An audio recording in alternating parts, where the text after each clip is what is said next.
విజయ్, నీకేమైనా పిచ్చా? ఎందుకు ఇలా చేస్తున్నావు? మీ చేత కషాయం తాగించడానికి నా దగ్గర మరొక మార్గం లేదత్తయ్య గారు. దయచేసి తాగండి ప్లీజ్ అత్తయ్య గారు.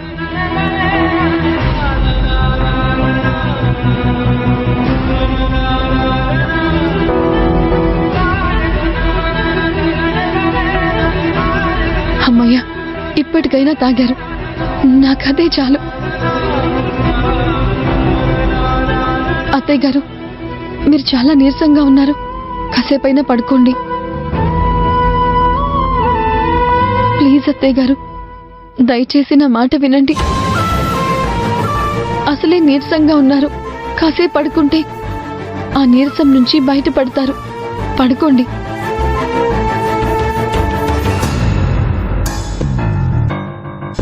పడుకోండి అత్తయ్య.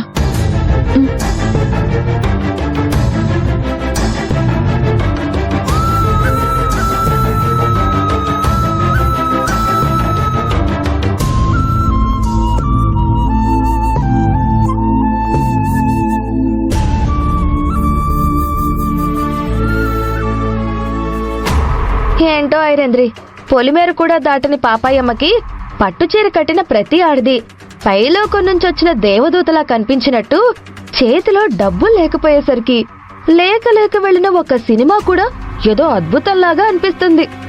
పోనీలే వదినా, చాన్నాళ్ళకి థియేటర్ కి వెళ్లి మరీ సినిమా చూసాం. ఆ అవకాశమైనా దొరికింది కదా, సంతోషపడు.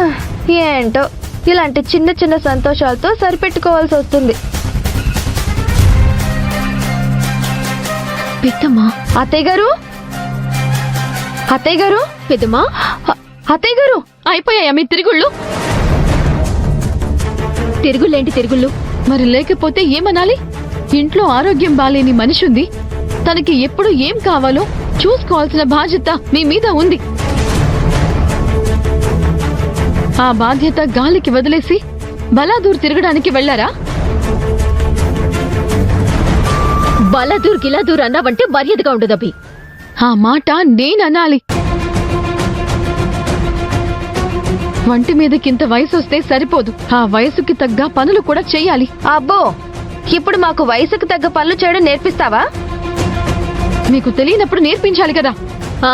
నువ్వు నేర్పిస్తే నేర్చుకోవాల్సిన పరిస్థితిలో మేము లేము.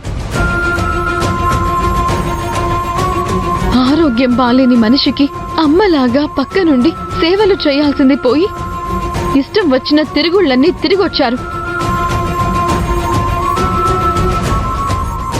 ఇప్పుడు మీ ఇష్టం వచ్చినట్టు మీరు చేసిన పనిని సమర్థించుకోవడానికి ప్రయత్నిస్తున్నారా? అయినా ఇప్పుడు ఏమైపోయిందని? మేమేదో చెయ్యకూడని పని చేసినట్టు మా మీద అరుస్తున్నావు. మీరు ఇంట్లో లేకపోవడం వల్ల అత్తయ్య ఎంత ప్రమాదంలో పడిందో మీకు అర్థం అవుతుందా? ఏమైంది ఇప్పుడు? అనుకోకుండా కింద పడిపోయారు. కనీసం స్పృహలో కూడా లేని పరిస్థితిలో ఉన్నారు. సమయానికి నేను చూశాను కాబట్టి సరిపోయింది. లేకపోతే ఏమయ్యేదో ఒక్కసారి ఊహించండి.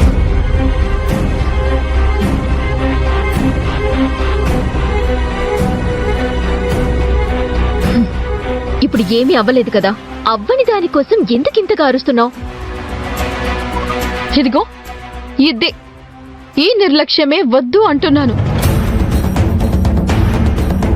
ఇప్పటికే మన ఇంట్లో ఉన్న సమస్యలు సరిపోలేదా? మళ్ళీ కొత్త సమస్యలు ఇంట్లోకి ఆహ్వానించాలా? అయినా ఒంట్లో బాలేని మనిషిని కంటికి రెప్పలా కాచుకొని చూసుకోవాలి అనే ఇంగిత జ్ఞానం కూడా మీకు లేదా? అబ్బో, నువ్వు మాకన్నా పెద్ద తెలివైన దానివి. నువ్వు చెప్తే మేం వినాలి, అంతే కదా? మీరు నా మాట వినకపోయినా పర్వాలేదు. కనీసం అత్తయ్యనైనా కాస్త జాగ్రత్తగా చూసుకోండి చాలు.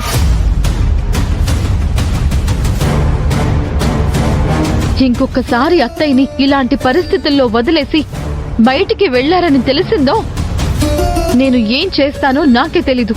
ఏంటి మా మీద అరుస్తున్నావు? మాకే వార్నింగ్ ఇస్తున్నావు? ఏమన్నా వింటూ కూర్చుంటున్నామనా? కొట్టకుండా మాట్లాడుతున్నాను, సంతోషించండి. పెద్దమ్మా, ఏంటి గొడవ? అత్తయ్య గారు, చూసారా అభి ఎన్నెన్ని మాటలు అంటుందో. నేను ఇంటి పెద్ద కోడలు అత్తయ్య గారు. అది చిన్న కోడలు. అక్కతో సమానమైన నన్నే ఎలా తిడుతుందో చూడండి.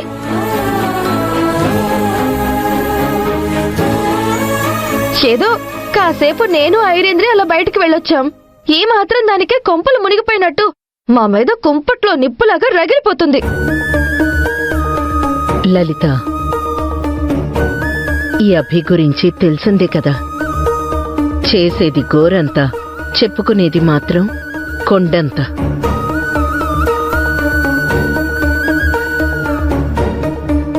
తనతో మనకెందుకు, పదండి లోపలికి వెళ్దాం.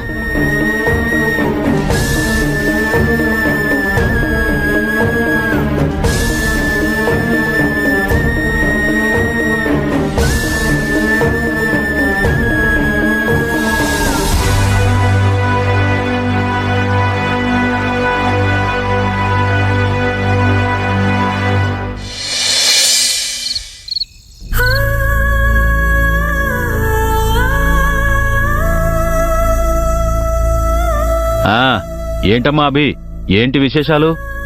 ఈ రోజు మన వైద్యశాలకి జనం ఎలా వచ్చారేంటి? ఎక్కడికి వెళ్లారు మావయ్య గారు మీరు? నేనా అలా షికార్కెళ్ళానమ్మా. ఏమైందమ్మా అభి? ఏమైందేంటి మావయ్య?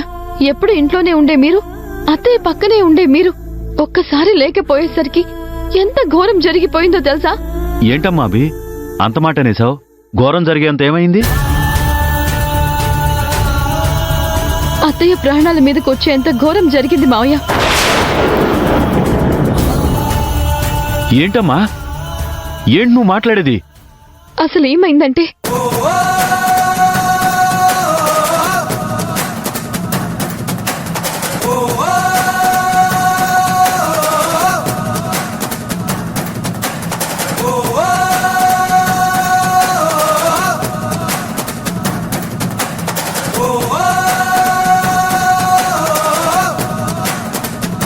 వేదా, వేదా,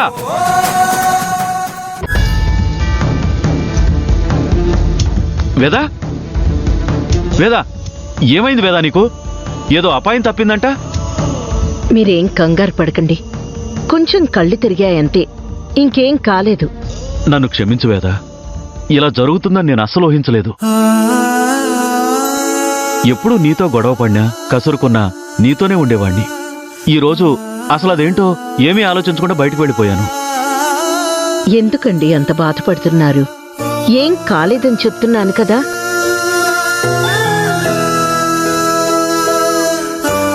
లలిత ఐరేంద్రి ఉన్నారు కదా అని నేను ధైర్యంగా బయటకు వెళ్ళాను వేదా. నిన్ను ఒంటరిగా వదిలేసి అసలు వాళ్ళెక్కడికి వెళ్ళిపోయారు? అయ్యో, వాళ్ళదేం తప్పు లేదండి. అయినా వాళ్ళు నాకు చెప్పే వెళ్ళారు. చెప్పి వెళ్ళినా చెప్పకుండా వెళ్ళినా నువ్వు ఒంటరిగా ఉన్నావని తెలిసే వెళ్ళారు కదా. మీరదేం పట్టించుకోకండి అని చెప్పాను కదండి. అయినా ఈ ప్రాణానికి చివరి దశ వచ్చిందేమో అనిపిస్తోంది. అందుకే ఇలాంటివన్నీ జరుగుతున్నాయేమో. వేదా, అంత మాట నువ్వు అనకు. మనం తాపత్రయపడతాం కాని పైవాడు ఏం నిర్ణయిస్తాడు అదే జరుగుతుంది కదండి.